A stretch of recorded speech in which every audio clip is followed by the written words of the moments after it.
मैं यहाँ NEET UG aspirant के लिए ज़बरदस्त valuable series read with me लेके आया हूँ, जिसमें हम एनसीईआरटी बायोलॉजी क्लास 11 एंड 12 को कवर करेंगे।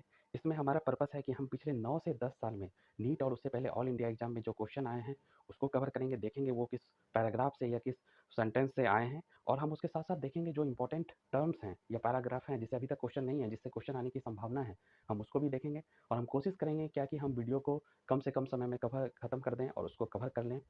इसके लिए एक ज़रूरी चीज़ है कि तुम लोग pen and pencil and NCERT book के साथ बैठो और मेरे साथ-साथ मार्क करो। इसका फ़ायदा तभी होगा जब तुम मेरे साथ-साथ मार्क करोगे और इस वीडियो के ख़त्म होने के बाद 2 से 3 बार तुम खुद इसको पढ़ोगे। उसके बाद तुम्हें और पढ़ने की कभी ज़रूरत नहीं होगी, और यदि ज़रूरत होगी तो तुम बाद में उसको पूरे चैप्टर को पढ़ सकते हो। लेकिन हमारा नीट एग्ज़ाम के लिए मोस्टली 95% क्वेश्चन कवर हो जाएगा, क्योंकि तुम सबको पता होगा कि नीट एग्ज़ाम में बायो में एनसीईआरटी क्लास 11 एंड क्लास 12 के बुक से ही 95% क्वेश्चन अराउंड आते हैं। तो इसलिए इस वीडियो का सारा क्रेडिट जो है वो एनसीईआरटी बुक को जाता है, क्योंकि इसमें सब्जेक्ट टेक्स्ट और मैटर जो भी हैं वो एनसीईआरटी बुक से लिए गए हैं। और इसमें मेरा पर्पस सिर्फ एजुकेशनल है और सब्जेक्ट मैटर को ओवर सिंप्लीफाई करना, आसान बनाना है। इसीलिए ठीक है, तो अब हम शुरू करते हैं। आज का हमारा चैप्टर है इकोसिस्टम। हम इसमें पहले देखते हैं कि एक बार हम पहले देख लेते हैं कि इकोलॉजिकल जो ऑर्गेनाइजेशन है, लेवल ऑफ ऑर्गेनाइजेशन कैसे है। सबसे लोएस्ट लेवल पे है ऑर्गेनिज्म। ऑर्गेनिज्म से मिलकर बनता है पॉपुलेशन। पॉपुलेशन से मिलकर बनते हैं कम्युनिटी, बायोलॉजिकल कम्युनिटी। और उससे ऊपर है इकोसिस्टम, और सबसे ऊपर है बायोस्फीयर। अब हम देखते हैं कि इकोसिस्टम क्या है। तो इसमें लिखा हुआ है एनसीईआरटी में, an ecosystem can be visualize as functional unit of nature where living organism interact among themselves and also with surrounding physical environment. Okay, तो इसका क्या मतलब हुआ कि इकोसिस्टम वो फंक्शनल यूनिट है जिसमें लिविंग ऑर्गेनिज्म एक दूसरे से इंटरेक्ट तो करते ही हैं, साथ साथ में वो नॉन लिविंग मैटर से भी, फिजिकल इन्वायरमेंट से भी इंटरेक्ट करते हैं, जैसे एयर, वाटर, इन सब चीज़ों से इंटरेक्ट करते हैं। तो उसको, इस यूनिट को, फंक्शनल यूनिट को इकोसिस्टम कहते हैं। तो ये इंपॉर्टेंट पॉइंट है। यहाँ पे ये जो इसमें एग्जांपल दिया हुआ है कि इकोसिस्टम जो है कि स्मॉल पॉन्ड से लेके, छोटे से छोटा एक तालाब से लेके लार्जेस्ट एक फॉरेस्ट तक हो सकता है, सी तक हो सकता है। ठीक है, इसको ब्रॉडली दो टाइप में डिवाइड किया गया है इकोसिस्टम को, terrestrial and aquatic. Forest, grassland and desert are example of terrestrial ecosystem. ये जंगल हैं, घास, ग्रासलैंड है या डेजर्ट हैं, ये टेरेस्ट्रियल इकोसिस्टम है। लैंड, लैंड से रिलेटेड है, टेरेस्ट्रियल है। ठीक है, और उसके अलावा ये जो पॉन्ड हैं, लेक हैं, वेटलैंड हैं, रिवर हैं, ये सारे एक्वेटिक इकोसिस्टम हैं, यानी वाटर से, जिसमें पानी, पॉन्ड है, लेक है, वाटरलैंड है, रिवर है। ठीक है, और इसमें दो क्रॉप फील्ड एंड एक्वेरियम, जिसमें मछली वगैरह रखते हैं, ये दोनों मैन मेड इकोसिस्टम के एग्जाम्पल हैं। ये एग्जाम्पल याद रखा जाए, है ना, ये इंपॉर्टेंट आ सकता है कि मैन मेड इकोसिस्टम कौन कौन से हैं। तो क्रॉप फील्ड और एक्वेरियम है मैन मेड। फिर अब चलते हैं अगले पेज में। इस पेज में और कोई इंपॉर्टेंट नहीं होता। अगले पेज में है कि इकोसिस्टम स्ट्रक्चर एंड फंक्शन। अच्छा, सबसे पहले 2016 में क्वेश्चन आया है कि इकोसिस्टम टर्म किसने दिया था, तो एजी टेंसले। इसको याद रखना, ठीक है, क्योंकि ये क्वेश्चन आ चुका है 16 में, फिर से आने की संभावना है। अब हम इकोसिस्टम देखते हैं कि स्ट्रक्चर एंड फंक्शन, और हम फिर अगले जो इंपॉर्टेंट पैराग्राफ है, इंपॉर्टेंट टर्म है, वहाँ पे बताया था क्या कि living interaction of biotic and abiotic component resulting physical structure that characteristic for each type of ecosystem.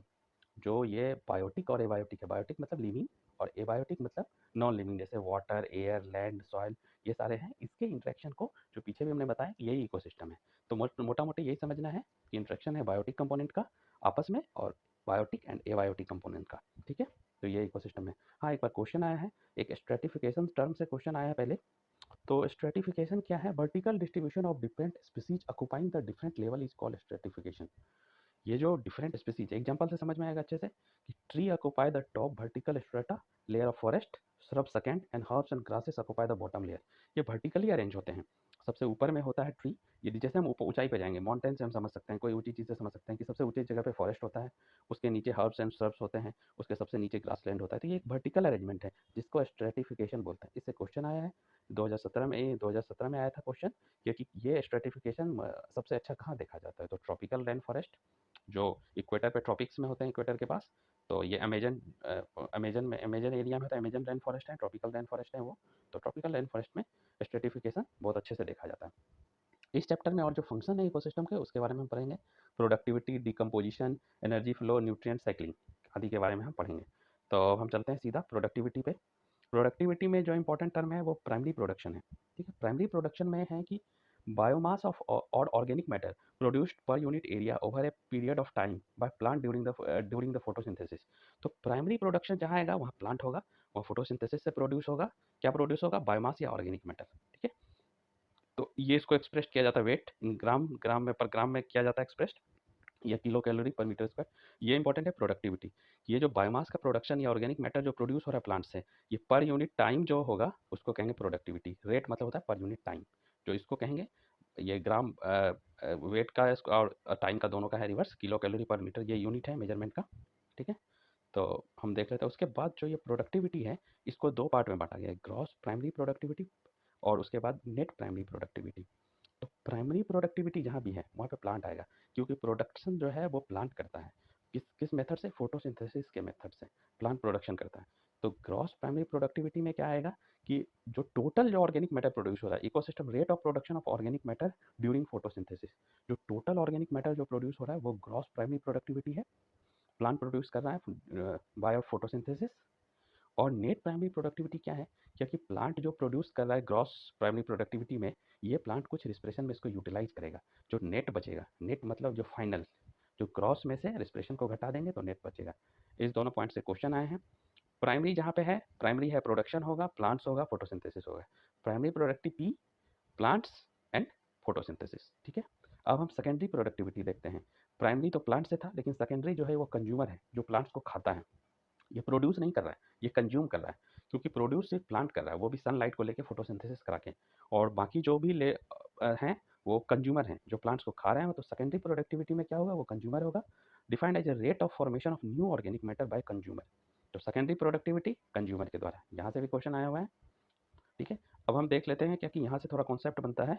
तो primary productivity depend upon the plant species. पहले भी बताया, प्राइमरी प्रोडक्टिविटी जो है वो प्लांट स्पीसीज पे डिपेंड करता है, उस एरिया में जो है इन्वायरमेंटल फैक्टर कुछ भी है, इन्वायरमेंट पे तो डिपेंड करेगा प्लांट का फोटोसिंथेसिस।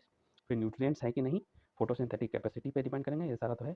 यहाँ पे कुछ डाटा दिया हुआ है, इससे एक कंपेरिजन दिखाया गया है कि इसमें दिखाया गया है कि सी जो है वो अर्थ सरफेस एरिया का 70% पार्ट्स को कवर करता है, लेकिन जो प्रोडक्टिविटी है एनुअल नेट प्राइमरी प्रोडक्टिविटी, वो सिर्फ एक तिहाई करता है, 55 बिलियन टन्स। या 170 टोटल होता है, जिसमें से 55 बिलियन टन्स यानी कि लगभग एक तिहाई जो है कि सी में जो भी प्लांट्स हैं, जो एक्वेटिक प्लांट्स हैं, फाइटोप्लैंक्टन्स वगैरह हैं, वो प्रोड्यूस करते हैं। जबकि वो कवर करते हैं 70% एरिया ऑफ अर्थ, 70% एरिया करते हैं, मगर प्रोडक्शन सिर्फ 51/3 होता है। तो रेस्ट ऑफ जो मैक्सिमम प्रोडक्शन जो है वो लैंड टेरिटोरियल एरिया में होता है ना, कि 170 में 55 इसी करता है, बाकी जो भी बचते हैं वो सारे, बाकी जो भी बचते हैं 170 में 55 को घटाने के बाद वो सारा ये क्या कहते हैं कि आपको टेरिटोरियल इकोसिस्टम में प्रोडक्शन होता है। अब हम चलते हैं नेक्स्ट हेडिंग डिकम्पोजिशन में। डिकम्पोजिशन इंपॉर्टेंट हेडिंग है, इसमें सबसे पहला पॉइंट हम देखते हैं कि अर्थवर्म के बारे में लिखा हुआ है। अर्थवर्म लिखा हुआ है कि earthworm is a farmers friend. इस पॉइंट को देखना है, क्योंकि फार्मर्स फ्रेंड्स क्यों कहा जाता है? क्योंकि ये हेल्प करता है break down of complex organic matter. ये जो कॉम्प्लेक्स ऑर्गेनिक मैटर हैं, अभी और एक्सप्लेन करेंगे आगे। ये जो कॉम्प्लेक्स ऑर्गेनिक मैटर है इसको ब्रेक डाउन करता है सिंपल इनऑर्गेनिक मैटर में। और दूसरा है कि ये सॉइल को ढीला करता है, लूज करता है। तो ये कॉम्प्लेक्स ऑर्गेनिक मैटर को डिकम्पोजिशन में मदद करता है। तो डिकम्पोजिशन से यहाँ से क्वेश्चन आया हुआ है। या डिकम्पोजिशन क्या है? डिकम्पोजिशन प्रोसेस है, decomposers break down complex organic matter into inorganic substance like carbon dioxide, water, nutrients in the process of decomposition. तो वो डिकम्पोजिशन प्रोसेस में डिकम्पोजर क्या है कि वो कॉम्प्लेक्स ऑर्गेनिक मैटर है, जो लिविंग ऑर्गेनिक मैटर है कॉम्प्लेक्स, उसको सिंपल इनऑर्गेनिक मैटर में कन्वर्ट कर देता है, जैसे वाटर, कार्बन डाइऑक्साइड। इससे ये होगा कि ये सारे फिर से न्यूट्रिएंट साइकिल में यूटिलाइज होने के लिए अवेलेबल हो जाते हैं, क्योंकि कॉम्प्लेक्स ऑर्गेनिक मैटर को डायरेक्टली यूटिलाइज नहीं किया जा सकता है। इसीलिए डिकम्पोजिशन इंपॉर्टेंट है और अर्थवॉर्म इंपॉर्टेंट डिकम्पोजर है। ये डिकम्पोजिशन का डिफिनेशन हो गया कि कॉम्प्लेक्स ऑर्गेनिक मैटर को सिंपल इनऑर्गेनिक सब्सटेंस में ब्रेक डाउन कर देते हैं। अब आगे चलते हैं हम। Dead plant remains such as leaves, dead plant remains such as leaves, bark, flowers, dead remains of animals including fecal matter constitute detritus. Detritus क्या है? तो डेड प्लांट रिमेन्स हैं, डेड ऑर्गेनिक मैटर है प्लांट्स के और animals के, ठीक है, उसको डिट्राइटस कहते हैं। ये रॉ मैटर है डिकम्पोजिशन के लिए। अभी बताया था ये कॉम्प्लेक्स ऑर्गेनिक कंपाउंड है कि ये जो डेड प्लांट्स रिमेन्स हैं, ये एनिमल्स के, मरे हुए एनिमल्स के रिमेन्स हैं, फीकल मैटर हैं, ये सारे कॉम्प्लेक्स ऑर्गेनिक फॉर्म में होते हैं, जिसको डिट्राइटस कहते हैं। और यही रॉ मटेरियल है डिकम्पोजिशन के लिए, जिसको कि ब्रेक डाउन करता है डिकम्पोजर्स और ब्रेक डाउन करके बनाता है सिंपल इनऑर्गेनिक सब्सटेंस। समझ में आया? कॉम्प्लेक्स ऑर्गेनिक मैटर क्या क्या है? डिट्राइटस हैं। कॉम्प्लेक्स ऑर्गेनिक मैटर यानी डिट्राइटस, डेड प्लांट और एनिमल्स के रिमेन्स हैं, फीकल मैटर्स हैं, जिसको कि ब्रेक डाउन करके बनाया जाता है सिंपल इनऑर्गेनिक मैटर में। क्यों? क्योंकि इसको आगे न्यूट्रिएंट साइकिल में एब्जॉर्ब किया जा सके, इसको यूटिलाइज किया जा सके। फिर अब हम आगे चलते हैं। आगे चलते हैं तो यहाँ पे रॉ मैटर स्टेप्स क्या क्या है डिकम्पोजिशन के, उसके बारे में दिया हुआ है। इंपॉर्टेंट है, स्टेप्स को याद रखना पड़ेगा, ध्यान रखना पड़ेगा, 2-3 बार पढ़ने से याद हो जाएगा। इसमें स्टेप्स हैं, फ्रेगमेंटेशन है, लीचिंग है, कैटाबोलिज्म है, ह्यूमिफिकेशन है और मिनरलाइजेशन है। तो फ्रेगमेंटेशन, लीचिंग, अभी हम और एक इस सब सारे के डेफिनेशन को हम एक-एक बार देखेंगे, क्योंकि यहाँ से क्वेश्चन आए हुए हैं। अभी हाल में भी लास्ट ईयर भी आए हैं क्वेश्चन। तो डिट्रैटिवोर्स, जो डिट्राइटस को तोड़ने वाला है वो डिट्रैटिवोर्स है, अर्थवर्म है। ये ब्रेक डाउन करता है डिट्राइटस को, यानी कि कॉम्प्लेक्स ऑर्गेनिक मैटर को स्मॉलर पार्टिकल में, इसको कहते हैं फ्रेगमेंटेशन। तो अर्थवर्म क्या करता है, फ्रेगमेंटेशन करता है, पहला प्रोसेस है डिकम्पोजिशन का। तो डिट्रैटिवोर्स अर्थवर्म है, वो ब्रेक डाउन करता है कॉम्प्लेक्स ऑर्गेनिक मैटर को स्मॉलर फ्रेगमेंट्स में। और दूसरा एक प्रोसेस है लीचिंग। इसमें water soluble inorganic nutrients go down into soil horizon and get precipitated as unavailable salt. Leaching process क्या है, इसमें वाटर सॉल्युबल जो इनऑर्गेनिक न्यूट्रिएंट्स हैं, फ्रेगमेंटेशन के बाद जो वाटर सॉल्युबल इनऑर्गेनिक बनेंगे मटेरियल, वो क्या होंगे, बहुत सारे वाटर के साथ सॉइल के अंदर चले जाएंगे, जो प्लांट्स के लिए न्यूट्रिएंट साइकिल्स के लिए अवेलेबल नहीं होंगे। तो ये प्रोसेस कहलाता है लीचिंग। वो अंदर चले गए और वो अब अनअवेलेबल हो जाएंगे, वो वाटर सॉल्युबल इनऑर्गेनिक न्यूट्रिएंट्स हैं। ये हुआ लीचिंग के थ्रू। अब अगला प्रोसेस है कैटाबोलिज्म। कैटाबोलिज्म में क्या होता है, बैक्टीरिया या फंगल एंजाइम जो है वो डिग्रेड करता है डिट्राइटस को इनटू सिंपल इनऑर्गेनिक सब्सटेंस। तो वही है कि बैक्टीरियल एंजाइम जो है कि डिट्राइटस यानी कॉम्प्लेक्स ऑर्गेनिक मैटर को सिंपल इनऑर्गेनिक सब्सटेंस में तोड़ते हैं, इसको कहते हैं कैटाबोलिज्म। ठीक है, इसको ध्यान रखना है क्योंकि क्वेश्चन आया है। अब यहाँ पे है ह्यूमिफिकेशन क्या है, तो ह्यूमिफिकेशन से भी क्वेश्चन आया हुआ है। ह्यूमिफिकेशन क्या है, humification leads to accumulation of dark coloured amorphous substance called humus. Humification मतलब सिंपली है एक्युमुलेशन ऑफ ह्यूमस। तो एक्युमुलेशन ऑफ ह्यूमस, ह्यूमस क्या है, डार्क कलर्ड ऑर्गेनिक सब्सटेंस है। ह्यूमस है ऑर्गेनिक सब्सटेंस, डार्क कलर्ड है, जो ऊपर सरफेस लेयर पे होता है, dark coloured organic substance humus. तो ह्यूमिफिकेशन एक्युमुलेशन है इसका। ये ह्यूमस है, काफ़ी हाईली रेजिस्टेंट होता है माइक्रोबियल एक्शन से, ये जल्दी से ब्रेक डाउन नहीं होता है, undergo decomposition extremely slow rate से बहुत धीरे धीरे ब्रेक डाउन होता है। ये कोलोइडल होता है, इसलिए ये रिजर्वायर है न्यूट्रिएंट्स का। ये ह्यूमस जो है इसमें बहुत सारे न्यूट्रिएंट्स होते हैं, इसलिए ये रिजर्वायर है न्यूट्रिएंट्स का। और हम फर्दर देखते हैं कि ये जो है वो बहुत स्लोली लेकिन माइक्रोब से ब्रेक डाउन होके simple inorganic nutrients the humus में टूटता है, और वो प्रोसेस मिनरलाइजेशन कहलाता है। Humus is further degraded by some microbes and release of inorganic nutrients occurs by the process known as mineralization. Mineralization process के द्वारा जो ह्यूमस है वो टूटता है इनऑर्गेनिक न्यूट्रिएंट्स में, जिसको मिनरलाइजेशन कहते हैं। मिनरल्स में टूट जाता है सिंपल इनऑर्गेनिक न्यूट्रिएंट्स में। अब डिकम्पोजिशन जो है वो एरोबिक है, इसमें ऑक्सीजन चाहिए, ठीक है, ऑक्सीजन रिक्वायरिंग प्रोसीड्योर है। ये सारा इंपॉर्टेंट पॉइंट्स हैं, इससे पहले भी क्वेश्चन आए हैं, अभी भी क्वेश्चन आने की संभावना है। तो ऑक्सीजन रिक्वायरिंग प्रोसीड्योर है, यानी कि एरोबिक ऑक्सीजन चाहिए इसको। Rate of decomposition control by chemical composition of detritus. Detritus का केमिकल कंपोजिशन क्या है, और क्लाइमेटिक फैक्टर। लेकिन यदि हम क्लाइमेटिक फैक्टर को कांस्टेंट कर दें, particular climatic condition, decomposition rate is slower if detritus is rich in lignin in chitin. ये इस पॉइंट से क्वेश्चन आया है। और quicker if detritus is rich in nitrogen and water soluble like sugars. तो ये दोनों पॉइंट से क्वेश्चन आए हैं कि यदि हम क्लाइमेटिक कंडीशन को कांस्टेंट कर दें, पार्टिकुलरली क्लाइमेटिक कंडीशन पर रख दें, तो डिकम्पोजिशन रेट जो है स्लो है, कब, जब डिट्राइटस में लिग्निन और काइटिन ज़्यादा होगा। डिट्राइटस स्लो होगा जब लिग्निन और काइटिन ज़्यादा होगा, लेकिन फास्ट होगा डिकम्पोजिशन जब उसमें नाइट्रोजन ज़्यादा होगा और वाटर सॉल्युबल यानी शुगर वगैरह ज़्यादा होंगे। शुगर और नाइट्रोजन ज़्यादा होगा तो डिकम्पोजिशन फास्ट होगा, और लिग्निन और काइटिन होगा तो डिकम्पोजिशन स्लो होगा। अब दूसरा देखते हैं कि टेम्परेचर और सॉइल मॉइस्चर भी इम्पैक्ट करता है डिकम्पोजिशन को। Temperature and soil moisture are the most important climatic factor that regulate the decomposition through their effect on the activities of soil microbes. Temperature और मॉइस्चर कैसे कंट्रोल करता है, क्योंकि उसका टेम्परेचर और सॉइल मॉइस्चर का इम्पैक्ट होता है सॉइल माइक्रोब्स, जो हम बैक्टीरिया और क्या कहते हैं फंजाई के बारे में पहले देखे थे। तो उसमें क्या होगा कि वार्म एंड मॉइस्ट इन्वायरमेंट है, गर्म और थोड़ा मॉइस्ट है, ह्यूमिडिटी ज़्यादा है, तो वहाँ डिकम्पोजिशन तेज़ी से होगा। लेकिन यदि टेम्परेचर लो है ठंडे के समय में, जहाँ और यदि ऑक्सीजन की कमी है तो वहाँ डिकम्पोजिशन स्लो हो जाएगा, जो हम जानते हैं। फिर आगे चलते हैं। आगे नेक्स्ट हम देखते हैं एनर्जी फ्लो। तो एनर्जी फ्लो में जो इंपॉर्टेंट है वो है except the deep sea hydrothermal ecosystem sun is the only source of energy for all ecosystem on earth. क्या लिखा है इसमें कि डीप सी हाइड्रोथर्मल इकोसिस्टम को छोड़ के, डीप सी इकोसिस्टम को छोड़ के जो बाकी हैं उस सब के लिए सोर्स ऑफ एनर्जी जो है वो सन है। इसमें एक और पॉइंट है इंपॉर्टेंट है कि जो टोटल जो सोलर रेडिएशन आता है उसमें से अप्रॉक्सीमेट 50% से कम फोटोसिंथेटिकली एक्टिव रेडिएशन है, यानी कि पार जो है वो 50% से कम है जो कि फोटोसिंथेसिस में मदद करता है। उसमें भी लिखा हुआ एक पॉइंट कि प्लांट जो है वो सिर्फ 2 से 10% जो है पार का उसी को कैप्चर करता है, और यही इंटायर लिविंग वर्ल्ड को सस्टेन करता है। तो यहाँ ये एग्जांपल इंपॉर्टेंट है कि डीप सी हाइड्रोथर्मल इकोसिस्टम में सन जो है वो सोर्स ऑफ एनर्जी नहीं है। तो यहाँ पे क्वेश्चन भी आया था 2016 में कि primary producer in deep sea hydrothermal ecosystem are archaebacteria, it has chemosynthetic mode of nutrition. ठीक है, ये 2016 में क्वेश्चन आया हुआ है। हम इसमें देखते हैं, अब इसमें अगले पैराग्राफ में चलते हैं। इंपॉर्टेंट जो है इसमें प्रोड्यूसर के बारे में लिखा हुआ है, हम पहले भी बता चुके हैं कि ग्रीन प्लांट मेनली प्रोड्यूसर हैं। Terrestrial ecosystem, in terrestrial ecosystem major producer जो है green plant ecosystem is called producer. In terrestrial ecosystem major producer जो है टेरेस्ट्रियल जो लैंड इकोसिस्टम है उसमें मेजर प्रोड्यूसर जो है हर्बेसियस और वुडी प्लांट्स हैं। उसी तरीके से प्राइमरी प्रोड्यूसर जो एक्वेटिक इकोसिस्टम है वहाँ तो प्लांट नहीं होते हैं, तो वहाँ पे स्पेसिफिक फाइटोप्लैंक्टन्स, एल्गी और अदर हायर प्लांट्स जो हैं, वुडी प्लांट जो हायर प्लांट्स हैं वो हायर प्लांट्स जो हैं वो लोअर प्लांट्स से वुडी प्लांट्स नहीं होते हैं एक्वेटिक इकोसिस्टम में। तो वो जो प्रोड्यूसर है टेरेस्ट्रियल में आपको क्या कहते हैं, वुडी प्लांट्स और हर्बेसियस प्लांट्स हैं, और एक्वेटिक इकोसिस्टम में आपको phytoplanktons, algae and higher plants हैं। प्रोड्यूसर जो प्रोड्यूस करता है सनलाइट को लेके फोटोसिंथेसिस के थ्रू ऑर्गेनिक मैटर को प्रोड्यूस करता है। अगला पॉइंट हम देखते हैं, इंपॉर्टेंट पॉइंट देखते हैं। यहाँ पे कंज्यूमर हार्बीवोर्स वगैरह के बारे में लिखा हुआ है, उसमें हम आगे वाले पेज में देखेंगे, वहाँ अच्छे से समझाया हुआ है टॉपिक लेवल बना के। फिर अगला चलते हैं, एक डिट्राइटस जो फूड चेन के बारे में दिया हुआ है। फूड चेन के बारे में जो फूड ट्रॉपिक लेवल के बारे में लिखा हुआ है कि चेन है एक दूसरे से जो इंटरकनेक्टेड जो रिलेशनशिप है ऑर्गेनिज्म का ट्रॉपिक लेवल पे, वो फूड चेन है। एक दूसरे से इंटरकनेक्टेड इंटर रिलेशनशिप जो है वो फूड चेन है। तो इसमें डिट्राइटस फूड चेन के बारे में एक्सप्लेन किया हुआ है। डिट्राइटस जो पहले पढ़ा था, ऑर्गेनिक मैटर जो है, तो यहाँ कहाँ से शुरू होता है, तो डेड ऑर्गेनिक मैटर से शुरू होता है। ठीक है, it is made up of decomposer, decomposers होते हैं। इट जो डिकम्पोजर मेनली फंजा और बैक्टीरिया होते हैं।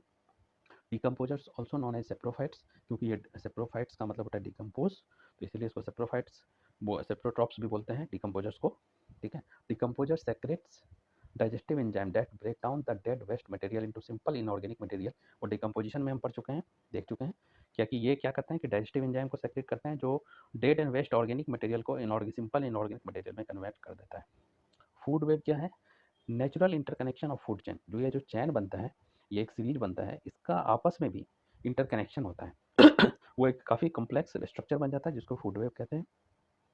और ट्रॉपिक लेवल क्या है, तो इसमें लिखा organism occupy specific place in food chain that is known as trophic level. जो ये स्पेसिफिक प्लेस जो ऑर्गेनिज्म ऑक्यूपाई कर रहा है इसको ट्रॉपिक लेवल बोलते हैं। ये ग्रास है तो यहाँ पे ऑक्यूपाई कर रहा है, ये फर्स्ट ट्रॉपिक लेवल हो गया। Producer belong to first trophic level. या देखो प्रोड्यूसर जो भी है प्लांट्स हैं वो फर्स्ट ट्रॉपिक लेवल से बिलोंग करते हैं, वो पहले ट्रॉपिक लेवल पे रहेंगे। ठीक है, फर्स्ट ट्रॉपिक लेवल। हर्बीवोर्स जो इन प्लांट्स को खाने वाले हर्बीवोर्स हैं वो सेकंड ट्रॉपिक लेवल पे होते हैं, और कार्निवोर्स जो इन हर्बीवोर्स को खाते हैं वो थर्ड ट्रॉपिक लेवल पे होते हैं। ठीक है एक बार क्वेश्चन आया था 2020 में, ग्रासलैंड इकोसिस्टम के बारे में बोला गया। ग्रासलैंड इकोसिस्टम है वो ग्रास से शुरू होगा, ग्रास को खाने वाला रैबिट है, रैबिट को खाने वाले उल्फ हैं, और उल्फ को खाने वाला ये लायन या वल्चर वगैरह जो भी हैं आगे के ट्रॉपिक लेवल पे हैं, है ना। तो ज़्यादातर ये वल्चर वगैरह, तो ये एक तो इससे क्वेश्चन आया था शायद, ये इनके बारे में पूछा गया था, उल्फ और वल्चर के बारे में था, है ना। तो ये हो गए, और ये एक्वेटिक इकोसिस्टम का हो गए कि सबसे प्रोड्यूसर जो होते हैं फाइटोप्लैंक्टन्स होंगे, जू प्लैंक्टन्स होंगे। जू प्लैंक्टन्स जो छोटे छोटे एनिमल्स हैं उसको फिशेस मछलियाँ खाएंगी, और मछलियों को मैन खाते हैं या वल्चर खाता है। ठीक है, और उसके बाद एक ट्री इकोसिस्टम है, फॉरेस्ट इकोसिस्टम जो ट्री है, ट्री पे क्या है, बहुत सारे ग्रास होपर्स वगैरह रहते हैं, छोटे छोटे ग्रास होपर्स जो हैं। ग्रास होपर्स को कौन खाता है, बर्ड्स खाता है, क्रोस खाता है, और इनको कौन खाता है, वल्चर खाता है। तो इस तरह से हर एक ट्रॉपिक लेवल है। First trophic level plants producer होंगे, सेकंड ट्रॉपिक लेवल हर्बीवोर्स जो इनको खाएंगे, थर्ड ट्रॉपिक लेवल पे कार्निवोर्स होंगे जो हर्बीवोर्स को खाएंगे। तो ये प्राइमरी प्रोड्यूसर हो गए, प्राइमरी प्रोड्यूसर हो गए। ये प्राइमरी कंज्यूमर हो गए, ये पहला कंज्यूमर है। ये प्रोड्यूसर नहीं है, प्रोड्यूस नहीं करते हैं, ये कंज्यूम करते हैं, इससे पहला कंज्यूमर है। इनको कंज्यूमर कंज्यूम करता है ये कार्निवोर्स, तो ये सेकेंडरी कंज्यूमर हो गए। इनको कंज्यूमर कंज्यूम करता है तो वो करने वाला टर्शरी कंज्यूमर हो गया। अब देखते हैं अगला पॉइंट इंपॉर्टेंट, स्टैंडिंग क्रॉप। हाँ ये इंपॉर्टेंट है। स्टैंडिंग क्रॉप क्या है, each trophic level has certain mass of living material at a particular time is called standing crop. Standing crop is measured as mass of living organism. Standing crop क्या है, मास of living organism है, वही standing crop है। ये पूछ सकता है term, ठीक है, मास of living organism per unit area. इसको मेजर किया जाता है ड्राई या फ्रेश वेट के रूप में। ड्राई वेट मेजरमेंट जो है वो ज़्यादा एक्यूरेट होता है। हाँ, और एनर्जी फ्लो जो है ट्रॉपिक लेवल पे, इसके लिए एक रूल है क्या कि अगले ट्रॉपिक लेवल पे energy flow 10% law, only 10% of energy is transferred to each trophic level from the lower trophic level. नीचे से ऊपर सिर्फ 10% एनर्जी जाता है। यदि इसके पास 100 किलो कैलोरी है तो इसके पास ओनली 10 किलो कैलोरी जाएंगे, ओनली 10%। इसके पास 1 किलो कैलोरी जाएगा, ओनली 10%। तो ये 10% लॉ है, only 10% of the energy transfer to each trophic level from the lower trophic level. ठीक है, इससे क्वेश्चन एक आया हुआ है कि cropland ecosystem is the largest anthropogenic ecosystem. Cropland बताया था मैन मेड इकोसिस्टम है, एंथ्रोपोजेनिक इकोसिस्टम है, ये लार्जेस्ट है। इसका कैरेक्टर क्या होता है कि less diversity and higher productivity. यहाँ पे डाइवर्सिटी बहुत कम होता है, डिफरेंट डिफरेंट स्पीसीज बहुत कम नंबर में होते हैं, एक ही होता है, होमोजेनिसिटी होता है। डाइवर्सिटी मतलब हेट्रोजिनस, अलग अलग डिफरेंट डिफरेंट अलग अलग तरह के, डाइवर्सिटी मतलब, और होमोजीनस होता है कि एक ही क्रॉपलैंड है तो गेहूं का फसल है तो गेहूं का होगा, तो वहाँ पे डाइवर्सिटी बहुत कम होता है, डाइवर्स नहीं होता है, लेकिन प्रोडक्टिविटी काफ़ी ज़्यादा होता है। अब हम पढ़ेंगे आगे इकोलॉजिकल प्राइमेट के बारे में, देखते हैं क्या क्वेश्चन आया है। इकोलॉजिकल प्राइमेट जो है वो यूजुअली जो है कि 3 तरह के पिरामिड को हम स्टडी करते हैं, pyramid of number, biomass, pyramid of energy. ये पिरामिड जो है वो अपराइट है। अपराइट का मतलब है जिसका हॉरिजेंटल जो पोर्शन है वो बेस जो है वो बड़ा होगा, और फिर ये हॉरिजेंटल जो बेस उससे थोड़ा कम होगा, उससे कम होगा, और ये हॉरिजेंटली उससे कम होगा। तो ये अपराइट है स्ट्रक्चर। नीचे वाला स्टेबल स्ट्रक्चर दिखता है, स्टेबल जैसा, क्योंकि नीचे वाला सबसे बड़ा होगा हॉरिजेंटली, ऊपर वाला उससे कम, तो ये अपराइट है। Pyramid of number in grassland ecosystem upright होता है। ठीक है, तो ये अपराइट है। तो most of the ecosystem all pyramid most of the ecosystem all pyramid of number, energy and biomass are upright. ज़्यादातर केस में जो है पिरामिड ऑफ नंबर, एनर्जी और बायोमास जो है वो अपराइट होता है। ठीक है, इसके कुछ एग्जाम्पल हैं जो कि इन्वर्टेड होते हैं। इन्वर्टेड में क्या होगा, नीचे वाला जो सबसे लोएस्ट है वो हॉरिजेंटली कम होगा, उससे ऊपर वाला बड़ा होगा। फिर हम देखते हैं कि एक्सेप्शन कौन कौन से हैं।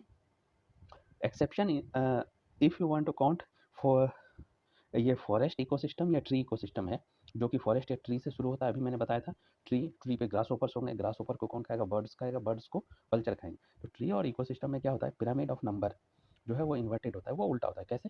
क्योंकि ट्री काफ़ी कम नंबर में होंगे, उस पर बहुत सारे ग्रास ओपर्स होंगे, ग्रास ओपर से ज़्यादा बर्ड्स होंगे ग्रास ओपर्स को खाने वाले, उसके ऊपर वल्चर्स का नंबर बहुत ज़्यादा होगा, तो ट्री बहुत कम होगा, एक ट्री पे होगा, बहुत सारे ग्रास ओपर्स होंगे एक ट्री पे। ठीक है, तो नंबर एक आया ट्री का, उससे बहुत ज़्यादा ग्रास ओपर्स है, उससे बहुत ज़्यादा बर्ड्स है, तो इसलिए इन्वर्टेड होता है। इसको ध्यान में रखना है कि पिरामिड ऑफ नंबर जो है फॉरेस्ट या ट्री इकोसिस्टम का इन्वर्टेड होता है, पिरामिड ऑफ नंबर। ठीक है, पिरामिड ऑफ बायोमास जो है इन्वर्टेड होता है वो किसका, एक्वेटिक इकोसिस्टम का, सी इकोसिस्टम का। कैसे? उसमें इन्वर्टेड है तो नीचे, इन्वर्टेड का मतलब है कि नीचे वाला सबसे कम होगा। तो एक्वेटिक इकोसिस्टम में मैंने बताया था कि सबसे लोएस्ट लेवल पे क्या होगा, फाइटोप्लैंक्टन्स होगा, फिर जूप्लैंक्टन्स होगा, फिर फिशेस होगा। तो फाइटोप्लैंक्टन्स होता है वो जो ऊपर में छोटे छोटे अलगी वगैरह जो ऊपर में फ्लोट करते रहते हैं, उनका मास बहुत कम होता है। तो यहाँ पे ये वाला सबसे नीचे वाला बहुत कम होगा। उसके बाद क्या है कि उससे ऊपर जो जूप्लैंक्टन्स होते हैं, जो छोटे छोटे एनिमल्स होते हैं, उसका बायोमास काफ़ी उससे बड़ा होता है, बायोमास। तो और उसके बाद फिशेस वगैरह के बायोमास उससे बड़े होते हैं। तो इस तरह से इन्वर्टेड का ये जो दो एग्जांपल आया कि जब पिरामिड ऑफ नंबर कब इन्वर्टेड होगा, तो फॉरेस्ट वाले में। उसमें याद रखना कि फॉरेस्ट एक पेड़ होगा, उस पर बहुत सारे ग्रास ओपर होंगे, तो नीचे वाला सबसे कम हो गया, ट्री एक ही हुआ, तो इन्वर्टेड हो गया। बायोमास में क्या है कि छोटे छोटे जो एक्वेटिक तालाब वगैरह में जो एल्गी वगैरह होते हैं, उसका मास बहुत कम होता है, तो नीचे वाला कम हो गया, तो पिरामिड ऑफ बायोमास जो है वो इन्वर्टेड होगा एक्वेटिक इकोसिस्टम में। ये दो एग्जांपल याद रखना होगा, ध्यान में रखना होगा। और क्वेश्चन पहले भी इस दोनों पॉइंट से 21 में आ चुका है। लेकिन एक इंपॉर्टेंट और भी बात है जिससे भी क्वेश्चन भी आया हुआ है कि pyramid of energy always upright.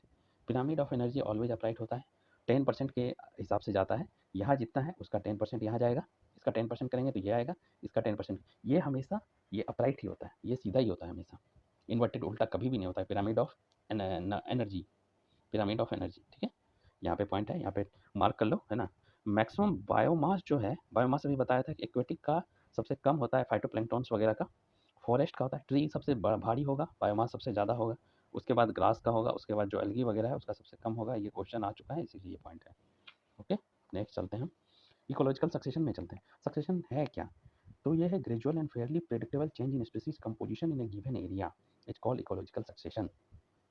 तो क्या है कि धीरे धीरे और predictable change in species composition, किसी भी एरिया में जो है वो स्लोली और जिसको हम प्रिडिक्ट कर सकते हैं, इकोलॉजी जो स्पीसीज कंपोजिशन है वो बदलता रहता है, इसी को सक्सेशन कहते हैं, बदलना। कंपोजिशन गिवन एरिया चेंज, बदलता रहता है species composition, change in species composition, composition species का बदलेगा और वो बहुत धीरे धीरे होगा और वो प्रेडिक्ट किया जा सकता है। इकोलॉजिकल सक्सेशन वो है। तो और क्या कह रहा है कि all community is at their composition and structure constantly, or of the all community is that their composition and structure constantly change in response to their changing environmental condition। environmental condition जैसे जैसे बदलते जाते हैं उसका composition species composition भी बदलते रहता है। तो इसमें ये धीरे धीरे बदलते बदलते एक स्टेज आता है, lead to finally a community that is near equilibrium with environment and this is called climax community. जो फाइनल जो कम्युनिटी आता है उसको क्लाइमेक्स कम्युनिटी कहते हैं। क्लाइमेक्स मूवी का क्लाइमेक्स सबसे लास्ट में आता है फाइनल। ये जो फाइनल जो कम्युनिटी आता है वो lead to finally a community that is near equilibrium, वो इन्वायरमेंट से लगभग इक्विलिब्रियम अपने आप को बना लेता है, तो उसको क्लाइमेक्स कम्युनिटी कहते हैं। इंटायर सीक्वेंस ऑफ कम्युनिटी, ये जो कम्युनिटी आते जाते हैं सीरीज में, एक आएगा पहले, फिर दूसरा आएगा, चेंज होगा, फिर क्लाइमेक्स आएगा, तो ये जो सारा जो सक्सेशनल चेंजेस हैं एरिया, इसको सेरी कहते हैं। ठीक है, इसको ध्यान में रखना है, ये टर्म आया नहीं है, आ सकता है। इंडिविजुअल ट्रांजिशनल, जो individual transitional community are termed serial stage और सीरियल कम्युनिटी। इंडिविजुअल जो ट्रांजिशनल स्टेज है, एक आया सबसे पहले, अभी एग्जांपल देखेंगे तो और पता चलेगा, और फिर दूसरा आया, तो फिर ये सारे सीरीज को कहते हैं सेरी, और एक इंडिविजुअल को सीरियल स्टेज या सीरियल कम्युनिटी कहते हैं। ठीक है, इंक्रीज, ये यहाँ पे क्या हो रहा है, successional series serial stage there is a change in diversity, diversity बढ़ता है कैसे, increase in the number of species, जैसे जैसे क्लाइमेक्स कम्युनिटी की तरफ हम बढ़ते हैं, जैसे जैसे इक्विलिब्रियम का हाईएस्ट लेवल पे हम बढ़ते हैं सीरियल में, पहले जो है उसके बाद इन्वायरमेंट के हिसाब से, वो इन्वायरमेंट के साथ क्या होता है कि अभी हम एग्जांपल से भी उसको समझेंगे, फिर और अच्छे से समझ में आएगा। तो क्या हो रहा है कि यहाँ पे पहले देख लेते हैं कि नंबर ऑफ स्पीसीज बढ़ता है जैसे जैसे हम क्लाइमेक्स की तरफ बढ़ते हैं, और इंक्रीज इन टोटल बायोमास भी बढ़ता है। तो सक्सेशन कैसे शुरू होता है, succession is the process that start where the non living organism are there, oh sorry, succession is hence a process that start when no living organism are there, no living organism, and these could be area where no living organism ever existed, says bare rock, and the area that somehow lost the living organism that is existed here। तो एक primary succession होता है, एक secondary succession होता है। ठीक है, तो वो सक्सेशन जो होता है वो कहाँ होता है, प्रोसेस स्टार्ट्स वेयर, सक्सेशन उस जगह पे होता है जहाँ पे कोई भी लिविंग ऑर्गेनिज्म नहीं है, जहाँ पे कोई भी लिविंग ऑर्गेनिज्म नहीं होता। वो दो कंडीशन में हो सकता है कि जहाँ कभी भी नहीं रहा हो इससे पहले लिविंग ऑर्गेनिज्म, और एक एरिया वो हो सकता है जहाँ पहले लिविंग ऑर्गेनिज्म था लेकिन वहाँ अब खत्म हो गया है, अब नहीं है किसी कारण से, वो भी हम आगे देखेंगे। तो दो जगह हो सकता है, दो कंडीशन हो सकती है, प्राइमरी सक्सेशन है, एक सेकेंडरी। तो प्राइमरी सक्सेशन वहाँ, सक्सेशन उस एरिया में होगा जहाँ अभी कुछ नहीं है, नो लिविंग ऑर्गेनिज्म है, वहाँ पे कोई भी ऑर्गेनिज्म नहीं है। तो दो कंडीशन है कि एक है कि जहाँ कभी पहले रहा ही नहीं, जैसे कि बेयर रॉक, नया नया माउंटेन बना है, यदि अर्थक्वेक या वोल्केनिक इरप्शन से नया माउंटेन बना है, वहाँ कभी भी लिविंग ऑर्गेनिज्म नहीं रहा था, अब वहाँ पे पहली बार कोई ऑर्गेनिज्म आ रहा है, उसके बाद धीरे धीरे वो इन्वायरमेंट के हिसाब से एडजस्ट करके क्लाइमेक्स की तरफ बढ़ रहा है, तो उस जगह को कहेंगे प्राइमरी सक्सेशन। लेकिन वो एरिया जहाँ पहले लिविंग ऑर्गेनिज्म रहते थे, लेकिन अब वो किसी कारण से, फ्लड के कारण से, फॉरेस्ट फायर के कारण से सारा लिविंग ऑर्गेनिज्म वहाँ का डेड हो गया, वो मर गया, तो अब उसके बाद वहाँ पे फिर से जब नया सक्सेशन होगा, नए ऑर्गेनिज्म आएंगे, वहाँ फिर से नया ऑर्गेनिज्म लाइफ शुरू होगा, तो उसको कहेंगे सेकेंडरी सक्सेशन। अभी एग्जाम्पल से और क्लियर हो जाएगा। प्राइमरी सक्सेशन अकर इन न्यूली कूल्ड, कहाँ कहाँ पे होता है प्राइमरी सक्सेशन, न्यूली कूल्ड लावा, मैं बताया वोल्केनिक इरप्शन से, बेयर रॉक, एकदम जिस रॉक पे कभी नया भी बना हुआ एकदम खाली रॉक है, न्यूली क्रिएटेड पॉन्ड और रिजर्वायर, नया बना हुआ तालाब वगैरह जहाँ पे है, तो इन सब जगह पे है, और इससे क्वेश्चन भी आ चुका है। तो ये इसमें क्वेश्चन ये है कि establishment of new biotic community is generally slow, ये प्रोसेस बहुत स्लो होता है। यहाँ पे एक इंपॉर्टेंट जो एबायोटिक कंपोनेंट वो रहना जरूरी है, वो सबसे इंपॉर्टेंट है सॉइल। ओके, ठीक है, अब सेकेंडरी सक्सेशन में चलते हैं, वैसा एरिया लिख देखते हैं क्या लिखा हुआ है। begins in the area where natural biotic community have been destroyed, such as abandoned farmland, burned and cut forest land that have been flooded, since some soil of the sediment is present, succession is faster than primary succession। मैंने पहले भी बताया कि जहाँ पे पहले natural biotic community था लेकिन वो डिस्ट्रॉय हो गया, तो किस किस कारण से डिस्ट्रॉय हो सकता है, कि फॉरेस्ट फायर, फॉरेस्ट हो उसको कट कर दिया गया हो, वहाँ पे फ्लड आ गया हो, सॉरी, और वहाँ पे फायर है ना, तो ऐसे सब जगह पे फिर से जो सक्सेशन हो रहा है, फिर से जो लिविंग लाइफ, वहाँ पे लिविंग ऑर्गेनिज्म आना शुरू हो रहा है, उसको सेकेंडरी सक्सेशन बोलते हैं। लेकिन चूंकि यहाँ पहले पे से सॉइल वगैरह पहले से लाइफ था, तो इसीलिए ये प्राइमरी से ज़्यादा फास्ट होता है। ठीक है, ये फास्टर देन द प्राइमरी, ये कंपेरिजन में क्वेश्चन आ सकता है ना। On the changes of description, thus succession proceed, number and type of animal and decomposition also change। thus as the succession proceed, जैसे जैसे सक्सेशन प्रोसीड होगा, सीरियल स्टेज में बढ़ता जाएगा ऊपर क्लाइमेक्स की तरफ, number of types of animals, जो है एनिमल्स, प्लांट के साथ साथ ये एनिमल्स भी चेंज होंगे, डिकम्पोजर भी चेंज होंगे, क्योंकि जो प्लांट्स हैं जो वो चेंज हो रहे हैं, तो उसके साथ साथ एनिमल्स और डिकम्पोजर भी चेंज होंगे, ये कहने का इसका मतलब है। At any time during the primary and secondary succession natural and human induce disturbance, हाँ ये एक पॉइंट हो सकता है कि जब सक्सेशन चल रहा हो तो वो नेचुरल या कोई ह्यूमन में डिस्टर्बेंस, यदि उनको हम डिस्टर्ब करते हैं उस सक्सेशन में, जैसे प्राइमरी बेयर रॉक पे सबसे पहला कोई एनिमल लिविंग ऑर्गेनिज्म, एनिमल या मेनली मोस्टली प्लांट्स वहाँ पे शुरू करता है, वो लाइफ लिविंग फॉर्म शुरू करता है, यदि उसको किसी तरह से डिस्टर्ब किया जाता है, तो वो क्या हो रहा है, reconvert particular succession to earlier stage, वो क्या होता है, बैक चले जाते हैं, पीछे चला जाता है। ये भी क्या कहते हैं कि क्वेश्चन में आ सकता है ना। तो उसको डिस्टर्ब होने से वो वापस रिवर्ट बैक कर जाते हैं अर्लियर स्टेज। तो मार्क करते जाना है, ये सारे जहाँ पे मार्क है मेरे उन सबको मार्क करते जाओ, है ना। अब सक्सेशन देखते हैं कि प्लांट में सक्सेशन जो है कैसे कैसे शुरू होता है प्लांट सक्सेशन। तो इसमें whether it was water very wet area और in very dry area succession of plant is called hydrarch and xerarch. जो वाटर है जहाँ पे वहाँ पे हाइड्रार्च हो गया, जहाँ पे वेरी ड्राई एरिया है वो जिरार्च हो गया। Hydrarch succession take place in wetter area, ठीक है। वेटर एरिया में successional series progress from hydric to mesic condition, ठीक है।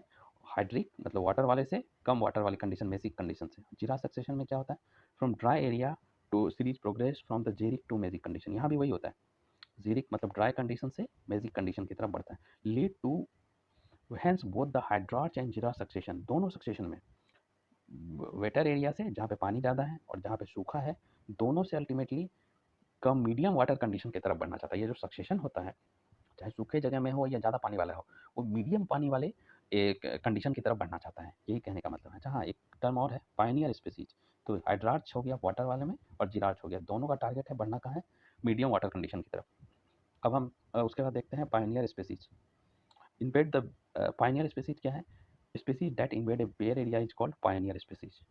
जो कि एकदम जो फर्स्ट जो इन्वेड करेगा, फर्स्ट जो प्लांट या एनिमल होगा उसको कहेंगे पायनियर स्पीसीज, ठीक है। जो बेयर एरिया को एकदम खाली एरिया को पहली बार जब आएगा। In primary succession on the lock rocks these are usually lichens. जो ये पायनियर स्पीसीज जो पहला इन्वेट करने वाला स्पीसीज है वो रॉक्स पे होता है, सबसे पहले लाइकेंस आता है, वो सॉइल फॉर्मेशन में मदद करता है, सॉइल फॉर्मेशन करवाता है। उसके बाद फिर ब्रायोफाइट्स आते हैं, आगे के पेज में है सीरीज। अल्टीमेटली जो क्लाइमेक्स जो होता है ये रॉक्स पे, वो क्लाइमेक्स जो है फॉरेस्ट कम्युनिटी का बनना है। अल्टीमेटली क्लाइमेक्स कम्युनिटी जो है हाइएस्ट, वो फॉरेस्ट बनेगा। इसी तरह से प्राइमरी सक्सेशन जो है वाटर में, पानी में जब होगा तो वहाँ पायनियर जो सबसे पहला वाला आने वाला होगा वो स्मॉल फाइटोप्लैंक्टन्स होगा। फाइटोप्लैंक्टन्स है सबसे पहले वो आएगा, उसके बाद free floating angiosperm, rooted hydrophytes, grasses and trees, ठीक है। और फाइनली क्लाइमेक्स यहाँ भी फॉरेस्ट होगा। तो प्राइमरी सक्सेशन वाटर में, primary succession in the rocks, दोनों में क्लाइमेक्स कम्युनिटी फॉरेस्ट होगा। पायनियर कम्युनिटी इसमें होगा लाइकेंस, इसमें होगा फाइटोप्लैंक्टन्स।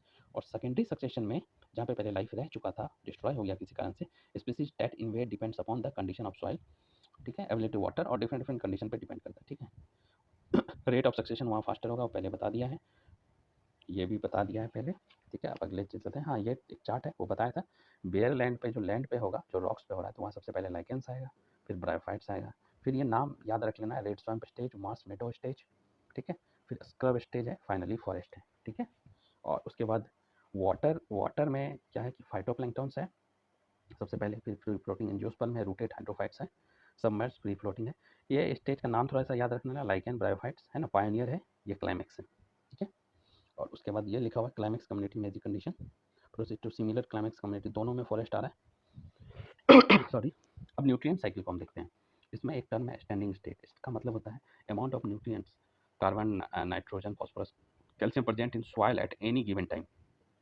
अमाउंट ऑफ न्यूट्रिएंट्स, जो भी न्यूट्रिएंट्स का अमाउंट्स है, कौन कौन से न्यूट्रिएंट्स क्या क्या हैं, तो कार्बन है, नाइट्रोजन है, फॉस्फोरस है, कैल्शियम है, उसको स्टैंडिंग स्टेट बोलते हैं। पहले भी यह टर्म आ चुका है और इंपॉर्टेंट है, soil at any given time, ठीक है।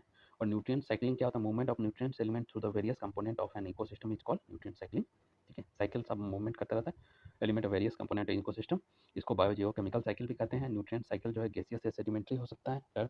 यहाँ से क्वेश्चन आया है क्या कि sorry, reservoir of gaseous nutrient cycle, gaseous nutrient cycle कौन कौन है, नाइट्रोजन और carbon. Nitrogen carbon gaseous cycle है, इसका रिजर्वायर कहाँ होता है, एटमॉस्फेयर में, गैस है एटमॉस्फेयर। सेडिमेंट्री मतलब क्या कि अर्थ से सटा हुआ, अर्थ से रिलेटेड, अर्थ से लिंक्ड, तो ये सल्फर और फॉस्फोरस है, सेडिमेंट्री एस सल्फर, तो सल्फर और फॉस्फोरस सेडिमेंट्री साइकिल है। इसका जो रिजर्वायर है वो अर्थ क्रस्ट है, अर्थ सरफेस है, क्योंकि अर्थ सरफेस से लिंक्ड है, तो sedimentary, sulphur and phosphorus gaseous, nitrogen carbon, जिसका रिजर्वायर है, रिजर्वायर का the function of the reservoir is to meet with the deficit to which occurs due to imbalance. ये reservoir का फंक्शन है कि वो जो कोई भी यदि न्यूट्रिएंट साइकिल में कोई डिफिसिट आ जा रहा है तो उसको मेंटेन करना। हम देखते हैं ये कार्बन साइकिल से है, ऐसे क्वेश्चन तो नहीं आए, कुछ एक दो पॉइंट देख लेते हैं। क्योंकि carbon constitute 49% of dry weight of organism. Carbon जो है पूरे बॉडी का ड्राई वेट का 49% कॉन्स्टिट्यूट करता है, पानी के next only to water, water के बाद सबसे ज़्यादा है carbon. Sorry, forest fuel also present reservoir of carbon.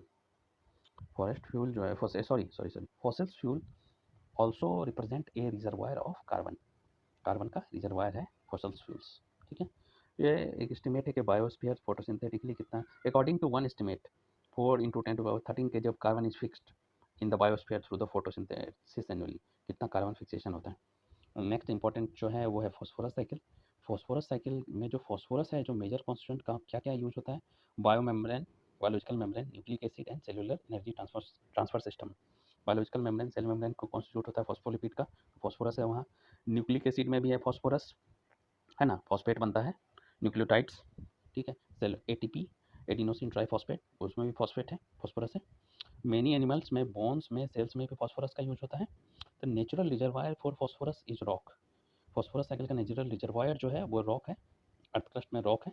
Content phosphorus in the form of phosphate. यहाँ से क्वेश्चन आ गया है कि फॉस्फोरस साइकिल का नेचुरल रिजर्वायर कहाँ कौन है, रॉक है, और फॉस्फोरस जो है इसमें फॉस्फेट के रूप में होता है।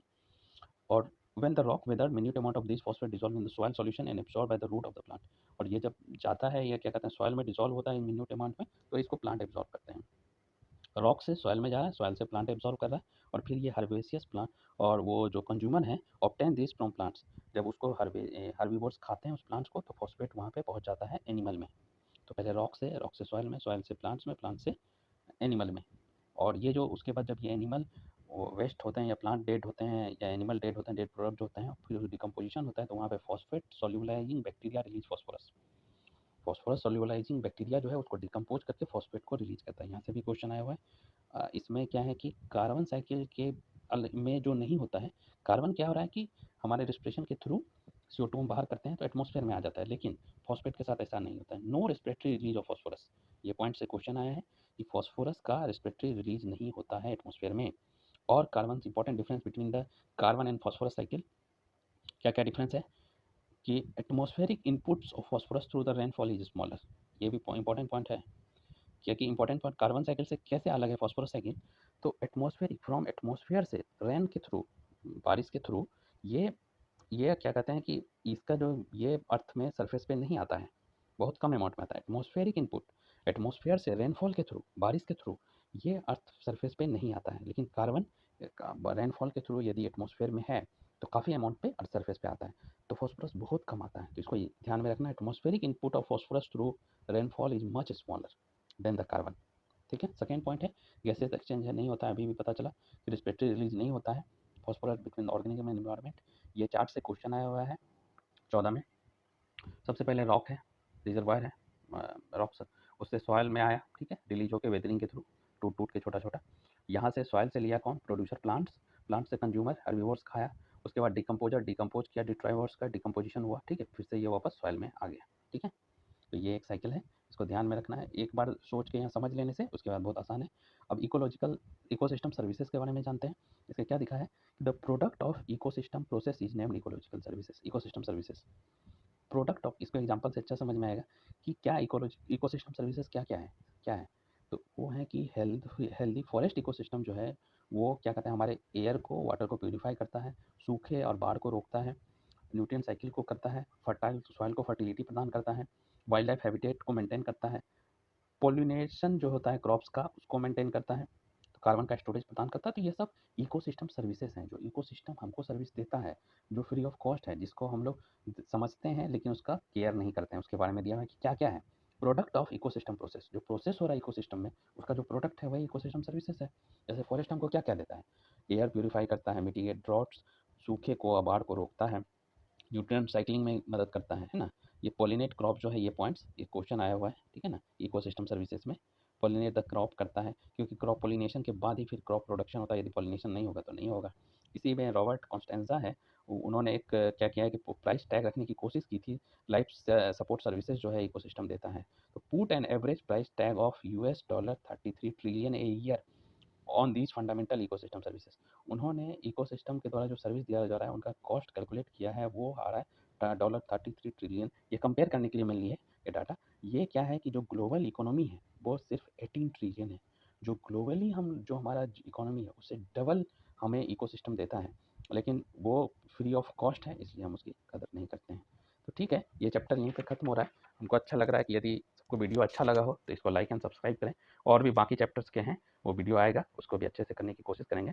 मेरे हिसाब से इसको अब एक बार मार्क कर लेने के बाद इसको 2 से 3 बार मैक्सिमम रीड करने के बाद मुझे लगता है कि काफ़ी आसान हो जाएगा।